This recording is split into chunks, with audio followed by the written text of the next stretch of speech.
পর স্বাগত। অবশেষে নাগপুর কাণ্ডের মূল মাস্টারমাইন্ড পুলিশে হেফাজতে। নাগপুরের ঘটনায় মাস্টারমাইন্ড ফাহিম শামীম খানকে এবার পুলিশ গ্রেফতার করলো। পুলিশের অভিযোগ, স্থানীয় এই নেতা পরিকল্পিতভাবেই নাকি সোমবার রাতে এই হামলা চালিয়েছিল। ছত্রপতি শিবাজির জন্মদিনের অনুষ্ঠান চলছিল নাগপুরে, আর তখনই হয় এই হামলা। তবে এই মুহূর্তে কি আপডেট রয়েছে বিস্তারিত জানবো। টেলিফোন লাইনে যুক্ত হয়ে গেছে প্রতিনিধি রাজীব দত্ত। রাজীব, ঠিক কি জানাচ্ছে পুলিশ আধিকারিক? দেখো, প্রথমেই বলি যে নাগপুরের ঘটনা যেন গত সোমবার প্রায় অনেক রাত পর্যন্ত যে ভয়ঙ্কর একটা অবস্থা নাগপুর শহর জুড়ে, এবং ব্যাপক লুটপাট, হামলা, প্রায় 100 থেকে বেশি গাড়ি পুড়িয়ে দেওয়া হয়েছে, প্রচুর পুলিশ, দুজন আইপিএস অফিসার জখম হয়েছেন, মহিলা পুলিশ কর্মীকে হেনস্থা করা হয়েছে। এবং এই ঘটনা জানে যে সেখানে পরিস্থিতি নিয়ন্ত্রণে আনতে প্রথমে লাঠিচার্জ করা হয়, টিয়ার গ্যাস, দফায় দফায় টিয়ার গ্যাস ছোড়া হয়েছে, কিন্তু কিছুতেই পরিস্থিতি নিয়ন্ত্রণ করা যাচ্ছিল না, এবং তারপরেই কিন্তু কারফিউ জারি করা হয়। মূলত এই ঘটনার যে মূল কালপিট বলে পুলিশ দাবি করছে, তার নাম হচ্ছে ফাহিম শামীম খান। তিনি নাগপুরের ওখানকার স্থানীয় নেতা, এবং তার নেতৃত্বেই এই গোলমালটা হয়েছে বলে অভিযোগ। আজ সকালেই তাকে গ্রেপ্তার করা হয়েছে, কারণ ঘটনার পর পুলিশ 19 জনকে গ্রেপ্তার করেছিল। এই 19 জনকে গ্রেপ্তার করার পর তারা প্রত্যেকেই যেটা স্বীকার করেছে যে তারা বিষয়টা জানতেন না অতটা, যে তাদের বলা হয়েছিল যে এই ফাহিম শামীম খান তিনি উস্কে দিয়েছিলেন, তিনি আক্রমণ করার জন্য বলেছিলেন, এবং তারপরেই কিন্তু প্রচুর অন্য গোষ্ঠীর মানুষ এসে তারা হামলা চালায়। ঘটনাটা ছিল যে ছত্রপতি শিবাজির জন্মদিনের অনুষ্ঠান চলছিল, সেটা মহারাষ্ট্রের সর্বত্র চলছিল, এবং সেটা ঘোষিত কর্মসূচি।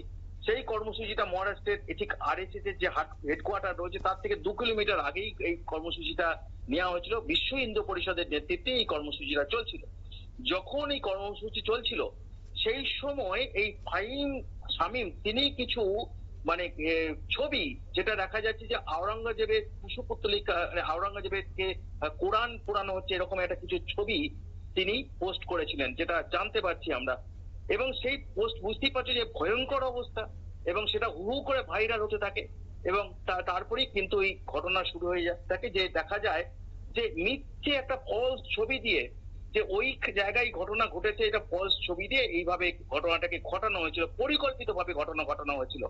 এবং এই ঘটনার পর গতকাল বিধানসভায় যখন বক্তব্য রাখছিলেন মহারাষ্ট্রের মুখ্যমন্ত্রী দেবেন্দ্র ফডনবিস, তিনি নির্দেশ দেন যে যারা এই ঘটনা ঘটেছে পরিকল্পিতভাবে ঘটনা ঘটানো হয়েছে, কারণ যারা ওখানে যে মিটিং অনুষ্ঠানটা চলছিল, যে শিবাজির জন্মদিনের অনুষ্ঠান ছিল, সেখানে কোনো বিদ্বেষমূলক প্রচার বলো বা কিছুই করা হচ্ছে, সেখানে জাস্ট একটা অনুষ্ঠান চলছিল, বক্তব্য রাখা হচ্ছিল। সেই অনুষ্ঠানের উপর হামলা হলো, তারপরে হামলার পর তারা যখন রিটালিয়েট করলো, তারা যখন বাধা দিল, তারপরে সেটা কিন্তু পুরো শহর জুড়ে ছড়িয়ে গেল। এটা পরিকল্পিত, এবং সেটা দেখা যায় যে একটি ভিডিও ভাইরাল, সোশ্যাল মাধ্যমে ভাইরাল হয়েছে, এবং সেই ভাইরালটা করেছেন কে? এই ফাহিম শামীম, তারই ছবি, এবং যেটা ফেক ভিডিও, জাল ভিডিও।